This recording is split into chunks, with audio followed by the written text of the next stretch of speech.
We will be going over medical ethics, code of professional ethics, and healthcare ethics. So we're going to establish the origins of healthcare ethics and the contributors to healthcare ethics. So the origins. The media is constantly bombarding the public with information regarding the ethics of public officials and people in the healthcare professions. Litigation has also become so common in our society that it is especially important for healthcare workers to become familiar with the ethical and legal implications of their actions. So, what is ethics?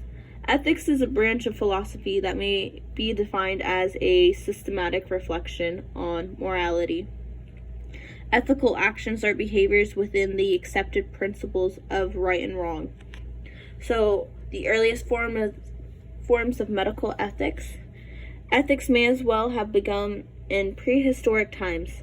Consciously or unconsciously, prehistoric humans begin to consider their own ethical behavior and that of others when cooperative interactions occur. The individual behaviors of members of a group affected the well-being of a group as a whole.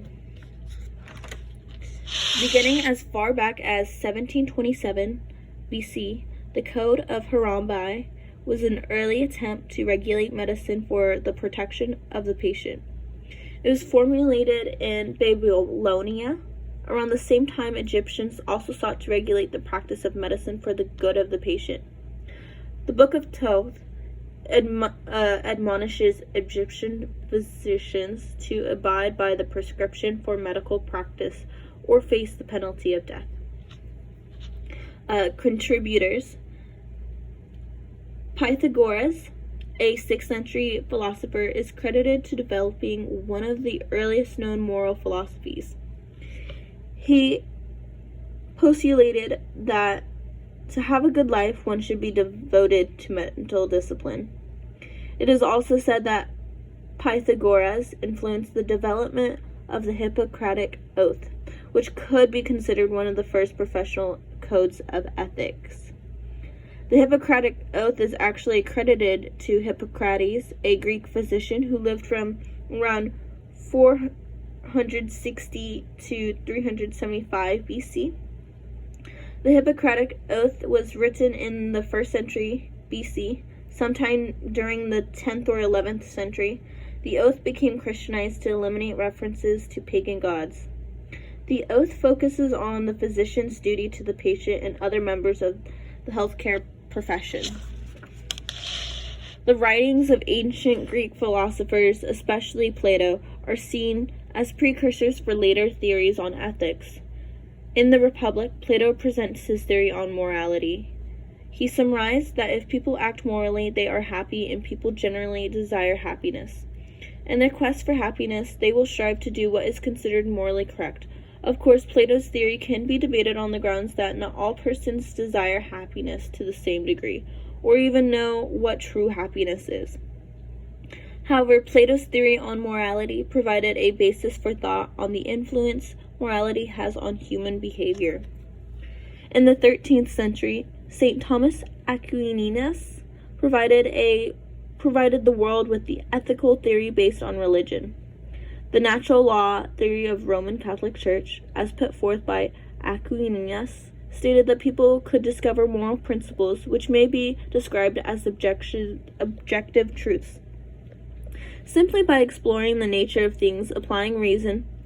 According to Aquinas, the ability to reason is a unique God-given trait. Among all living creatures, only humans have this ability. Therefore, according to Aquinas, God has instilled morality within human beings as a part of human nature.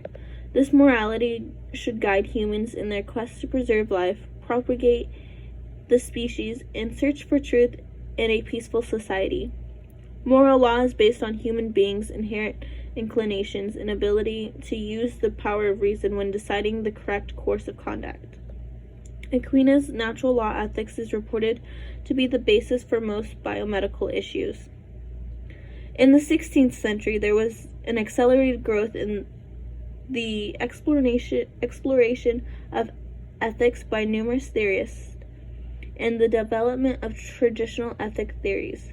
Francis Bacon divided the practice of medicine into three distinct areas: the preservation of health, the cure of disease, and the prolongation of life. Shortly after Bacon's revelation of his divisions of medicine, physicians declared the prolongation of life to be the prime function of medicine. As an extension of Bacon's work, Rhodocus Castro authored The Responsible Physician, or The Duties of the Physicians Towards the Public. This text considered one of the premier works on medical ethics. Sir Isaac Newton, an English mathematician and philosopher, applied scientific principles to problem solving, leading to scientific rather than moral focus in medicine. David Hume is a Scottish philosopher and historian, redirected ethical theory towards the creation of community associations, promotion of public health, and national goals to benefit the masses. Immanuel Kant developed one of the most common ethical theories, deontology. Another ethical theory, utilitarianism, was formed by John Stuart Mill. A more recent contributor, W.D. Ross, developed rules governing professional behaviors based on professional duties. John Rawls, another 20th century contributor, derived a set of principles that provided equal liberty for all while addressing the needs of the less fortunate.